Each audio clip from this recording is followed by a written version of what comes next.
Twisted Metal is a long-standing and iconic franchise in the world of video games. Known for its high-octane and vehicular mayhem, it has captured the hearts of gamers since its inception. The Twisted Metal series debuted on Peacock recently and is the first attempt at bringing this iconic world to life. Now, I've watched all the episodes and thought it would be a good idea to share my thoughts to help those of you that may be on the fence about whether or not to watch this series. So in this review, I'll be talking about the plot, let you know what aspects I liked about this series, and what I didn't like about it. In the end, I'll provide you with a rating and let you know if I think it's worth your time. So let's get started by getting into the plot.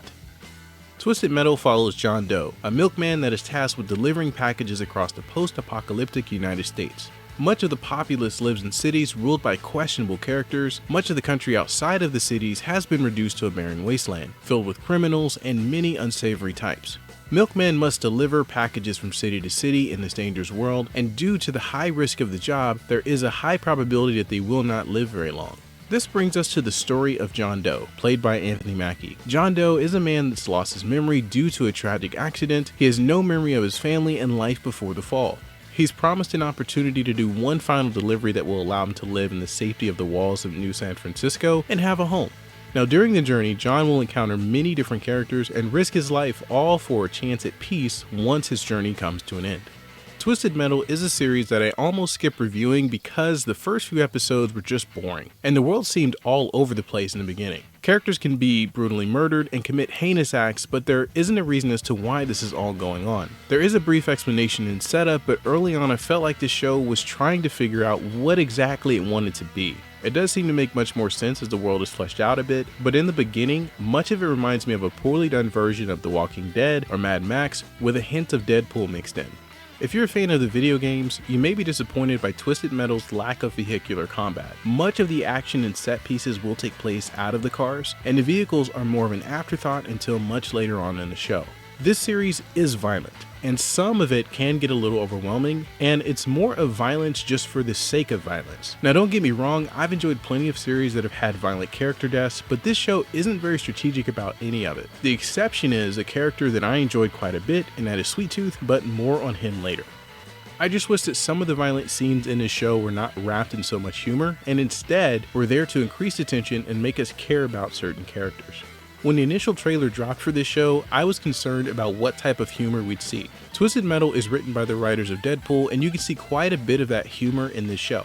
The only thing is much of it is poorly placed. An example is a character is put in a life or death situation, but they can't seem to be someone of normal intelligence just for 1 minute. Instead, every situation is wrapped in adolescent humor and is pretty much non-stop until about midway through the series. Then the show finally settles down and finds its rhythm. Now, you may be into this type of humor, and if you are, that's okay, but for me, I just felt like this show was trying way too hard to be funny. John Doe is one of the best examples of this. You can say that much of his humor has to do with his immaturity, and this guy is just plain stupid at times, and I question how he survived in this world as long as he has. This doesn't mean that John Doe isn't likable, especially once the series finds its groove. I found myself rooting for him, and hoping that everything he was promised comes true. Now, I did have concerns about Anthony Mackie being the lead in this series, and I'd say that many of my fears were warranted. Mackie doesn't seem to fit in at first, but it seems like he was much more comfortable once the humor settles down. If the show gets a second season, it'd be great to see what more Mackie could bring to this role.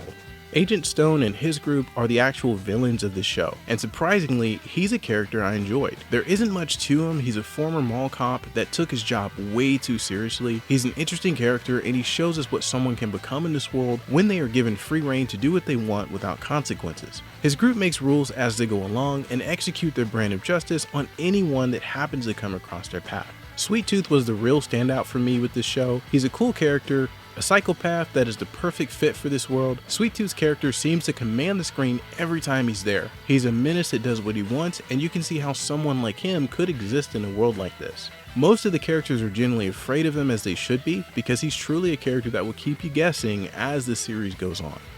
Quiet is a character that is insufferable when she's first introduced. She's mad at the world, and this is explained later in the story, but there were many times I wanted John to just leave her on the side of the road and continue the story. Now, she does get a lot better as the story progresses, and the actress does do a great job at conveying the complexity of her varying emotions. Twisted Metal is a series that I found very tough to give a rating. At first, it was going to get an extremely low score due to how much of a mess the beginning was, but once the show finds its rhythm, it's somewhat of an enjoyable show that is deserving of at least one more season. At least then we may get to see how crazy the vehicular combat can get. I've decided to give Twisted Metal a 7 out of 10, and I recommend it if you are a fan of the games or just looking for something new to watch, but be warned that the first few episodes may be a bit of a chore to get through. Thank you so much for watching this video. What are your thoughts on the Twisted Metal series? Have you seen it, or is this one that you're going to skip? And if my review helped you, let me know by leaving a comment down below. And while you're down there, be sure to give this video a like and subscribe if you are new to the channel. And if you like any more video content from us in the meantime, check out one of the 2 videos on your screen now. Thank you so much for watching, and we hope to see you in the next video.